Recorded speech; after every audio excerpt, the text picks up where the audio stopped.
حتی اذا فتحت یاجوج و ماجوج وہم من کل حدب ینسلون، یہاں تک کہ جب کھول دیے جائیں گے یاجوج اور ماجوج۔ یہ دوسرا مقام ہے کہ جہاں پر قرآن مجید میں یاجوج و ماجوج کا ذکر ہے۔ ایک ذوالقرنین کا کہ ذکر میں جو سورہ کہف میں ہم دیکھ چکے ہیں، اور اس کے حوالے سے تو خاصی متعین اب بات جو ہے واضح ہو چکی ہے۔ دربند نام سے وہ جگہ اب بھی موجود ہے، نقشے میں موجود ہے، وہاں آثار موجود ہیں اس دیوار کے، اگرچہ وہ دیوار بالفعل نہیں ہے، لیکن جیسے کسی جگہ پر کوئی شے بنی رہی ہو تو اس کے کچھ نہ کچھ آثار مل جاتے ہیں، جس کے کہ اب وہ پورے ڈائمنشنز بھی میں نے آپ کے حوالے کر دیے۔ لیکن یہ کہ ایک وقت وہ ہوگا جو قیامت کے قریب پھر یاجوج ماجوج کا کوئی سیلاب دنیا میں دوبارہ آنے والا ہے۔ ویسے یہ رہا ہے کہ جو یہ کولونیل پاورز آئی تھی یورپ کی، اور یہ سب کی سب تقریباً ویسٹرن یورپ کی تھیں، یہ اسکینڈینیوین کنٹریز سے جو اترے ہوئے لوگ ہیں، نارڈک ریسز جن کو کہتے ہیں، ناردرنرز، نارڈکس، اور یہ ویسٹ جو ہے وائٹ اینگلو سیکسنز، یہ تقریباً انہی میں سے ہیں۔ زیادہ تر یہ لوگ آئے ہیں کہ جنہوں نے کولونائز کیا ہے افریقہ کو اور ایشیا کو۔ اس سیلاب کے بارے میں بھی یہ بات صحیح ہے کہ یہ بھی یاجوج و ماجوج ہی کا ایک سیلاب تھا۔ تو یوں سمجھیے کہ یہ مختلف مواقع پر یہ سیلاب جو ہے ان کے بند کھلے ہیں، اور انہوں نے دنیا کے اوپر جو ہے اپنے ظلم و ستم کا جو سلسلہ ہے وہ شروع کیا ہے۔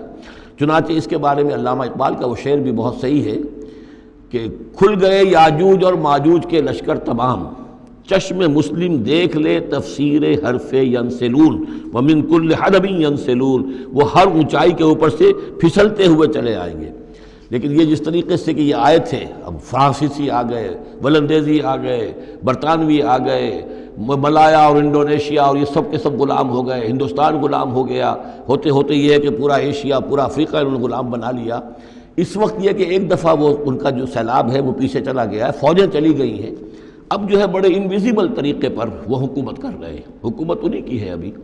لیکن یہ کہ وہ بظاہر پپٹس سب ہمارے کچھ لوگ ہیں، کوئی مسلمان نام کا بینکر ہی لا کر بٹھا دیا گیا CBR میں، لیکن ہے تو وہ سٹی بینک کا آدمی ہے، وہ آ کے بیٹھا ہوا ہے، 18 لاکھ اس کی تنخواہ ہے بہانہ۔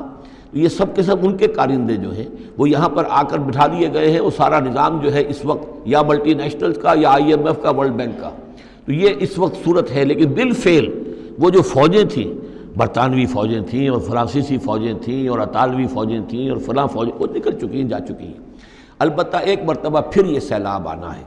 اور احادیث نبویہ میں جو معلوم ہوتا ہے کتاب الملاحم وغیرہ میں کہ پہلی جو آرمگڈون ہونی ہے، بہت بڑی جنگ، الملحمۃ العظمیٰ، اس میں تو یہودی اور عیسائی قوتیں سب یک طرف ہوں گی اور ادھر سے مسلمان ہوں گے۔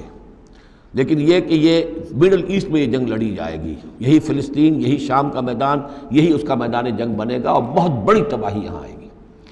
اسی موقع پر حضرت مسیح کا نزول ہے، اسی موقع پر عرب میں ایک لیڈر اللہ تعالیٰ پیدا فرمائے گا، اور وہ ہوں گے حضرت مہدی، حضرت فاطمہ کی نسل میں سے، حضرت حسن کی اولاد میں سے۔ تو وہاں پر سے بھی ایک دعوت اٹھے گی، اور خراسان کے علاقے سے اور مشرقی ممالک میں اسلامی حکومت کو قائم ہو چکے گی، وہاں سے فوجیں جائیں گی۔ اور پھر یہ ہے کہ جب فتح حاصل ہو جائے گی ان پر حضرت مسیح علیہ السلام کی مدد سے بھی، اور وہ بھی جو معجزانہ ان کے ساتھ جو تائید ہوگی اللہ کی، ان کی نگاہ جہاں تک جائے گی یہودی پگھلتے چلے جائیں گے۔ معلوم ہوتا ہے کہ لیزر کا جو آج کل اثر ہے، تصور ہے، اللہ تعالیٰ کو بہت بڑا جو ہے وہ لیزر جو ہے سب سے زیادہ مؤثر لیزر ان کی آنکھوں میں وہ کیفیت پیدا کر دے گا کہ پگھلتے چلے جائیں گے۔ اور پھر یہ کہ اس دجال کو مسیح جو کہے گا کہ میں مسیح ہوں، جو جھوٹا مسیح اینٹی کرائسٹ جو یہودی ہوگا حقیقت میں، اس کو حضرت مسیح قتل کریں گے مقام لد پر، اور لڈا ان کا سب سے بڑا ایئر بیس ہے لڈا، اور حدیث میں آتا ہے مقام لد پر وہ دجال بھاگنے کی فکر میں ہوگا کہ حضرت مسیح اس کو وہاں جا لیں گے اور اسے وہاں قتل کریں گے۔ تو ان سارے واقعات کے بعد پھر ایک سیلاب اور آئے گا، اور وہ یاجوج و ماجوج کا ایک اور سیلاب ہوگا۔ یہ پھر ایک اور بہت بڑی شامت آئے گی، یہ ہے کہ جس کا تذکرہ یہاں ہو رہا ہے۔ حتی اذا فتحت یاجوج و ماجوج وہم من کل حدب ینسلون، اور یہ بھی ہے کہ حدب کہتے ہیں اونچائی کو، ہر اونچائی پر سے پھسلتے ہوئے نظر آئیں گے۔ یہ جتنا بھی سینٹرل ایشین ماؤنٹینز کا سلسلہ ہے، ادھر سے ہمالیہ ہے، یہ اس سب کے شمال میں واقع ہیں یہ لوگ، یہ تمام اقوام جو ہیں ادھر سے یہ ان کو کراس کرتے ہوئے یہ اترتے چلے آئیں گے۔